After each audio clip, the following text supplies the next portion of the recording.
जैसा कि आप सबको जानकारी है, भागीरथपुरा वार्ड क्रमांक 11 विधानसभा क्रमांक 1 में पीने के पानी के साथ जो ध्यान में आया है कि इसके कारण से उल्टी दस्त के बड़ी संख्या में बीमार और अलग अलग हॉस्पिटल में मिले और खास करके परसों से माननीय मंत्री श्रीमान कैलाश विजयवर्गीय जी, माननीय महापौर हमारे पुष्पमित्र भार्गव जी, माननीय तुलसी सिलावट जी मंत्री और सभी विधायकों ने इस चीज़ को जैसे नॉलेज में लिया और जो ध्यान में आया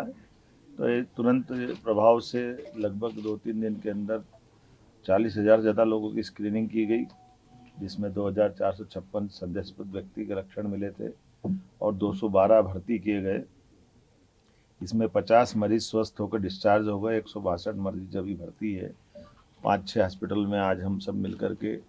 हर एक मरीज से मिलकर के आए और कमोबेश सबकी स्थिति करीब करीब स्टेबल है और हॉस्पिटल में उनके उपचार की व्यवस्था ठीक तरह से की जा रही है। ये बात सही है कि प्रारंभिक रूप से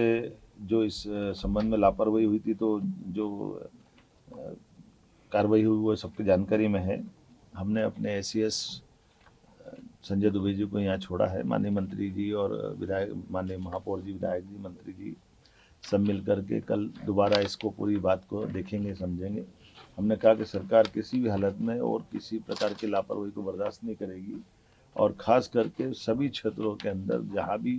पानी से संबंधित शिकायत है उसको और अच्छे से जांच कर ले और भविष्य में ऐसी नौबत ना आए इसका प्रबंधन भी करें। और ये बात सही कि कुछ अधिकारियों की कमी है तो हम तो अधिकारी भी देने के लिए हमने कहा कि जो आपकी डिमांड रहेगी, इतना बड़ा नगर निगम है, हमको अमला भी चाहिएगा तो अमला देने के लिए भी सरकार तैयार है। मैं उम्मीद करता हूँ कि कल की बैठक के बाद में हम और अभी तक तो वैसे आज की स्थिति काफ़ी पीने के पानी के अलग से टैंकर लगाने के कारण से और कल चूँकि जल सप्लाई होगा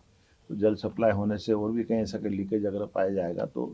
वो एक बड़ा भागीरथपुरा का एरिया है जिसमें लगभग 60% में तो जहाँ पानी शुद्ध गया वहाँ दिक्कत नहीं है, लेकिन 40% में जहाँ लाइन नहीं डल रही है और डलने वाली लाइन के स्थान के बारे में आवश्यक सावधानी रख करके जहाँ लीकेज है उसको दूर करने का प्रयास किया है। लेकिन उसके बावजूद भी जो भी बचेगा उस पूरे क्षेत्र को देख करके हमारे अमले और माननीय मंत्री जी और हमारे महापौर जी और बाकी सब मित्रों के साथ उस हर एक चीज़ में सरकार कदम से कदम मिला करके ऐसी कठिनाई की नौबत दोबारा ना आए इसके प्रबंधन करेगी। मैं उम्मीद करता हूँ कि इंदौर के लोगों ने इस बड़ी और ख़ास करके हमारे माननीय मंत्री जी और महापौर जी और सब लोगों ने इस दुखद घड़ी को, क्योंकि ये बात सही थी कि सही से इलाज मिल गया तो कई लोगों का इसमें समय पे इलाज होने का लाभ भी मिला है और सारे hospital, private, government, medical college सब ने मिल करके इसकी एक तरह से आपात स्थिति जैसी थी जो पीने के पानी के कारण से छोटे बच्चे से लेकर बड़े लोगों तक का भी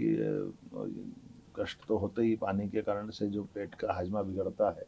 तो उल्टी दस्त की जो स्थिति बनी है जो मुझे बताया गया आज मैं मिला लोगों से तो थोड़ा दुखद भी है और कष्टकारी भी है, लेकिन हिम्मत के साथ और दवाई प्रॉपर मिलने से उसका इलाज भी किया जा सकता है। उम्मीद करेंगे कि इस तरह की घटनाओं में किसी भी प्रकार की लापरवाही की जैसी जानकारी आएगी हम और भी कठोर कार्रवाई करने को तैयार हैं। लेकिन ये बात सही है कि नीचे के सीवर के लीकेजेस और पुरानी लाइनों के डलने के कारण से ऐसी घटनाओं से सबक लेते हुए दोबारा ऐसी घटना और का नहीं हो इसका हम प्रयास करेंगे। सर कितनी डेथ कितनी हुई है सर इसमें आपकी दंगल? देखिए, जो डेथ की जानकारी आई वो तो 4 बताई गई है और ये बात सही है कि वो इतना बड़ा इंदौर है, इतनी बड़ी कोई प्राइवेट किसी हॉस्पिटल में गए आए हैं तो हम इस चक्कर में थोड़ा सा सरकारी पीएम का एक सिस्टम रहता है उसका भी एक क्राइटेरिया है, लेकिन एक भी क्यों हो हम तो इतना सा इस पर प्रयास है कि किसी को भी क्यों कष्ट ऐसे से जाए।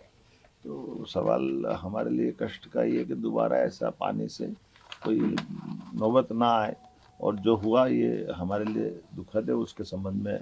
तभी हमने इसके लिए जांच के निर्देश भी दिए और जांच की रिपोर्ट आएगी तो उस संबंध में और कार्रवाई करेंगे।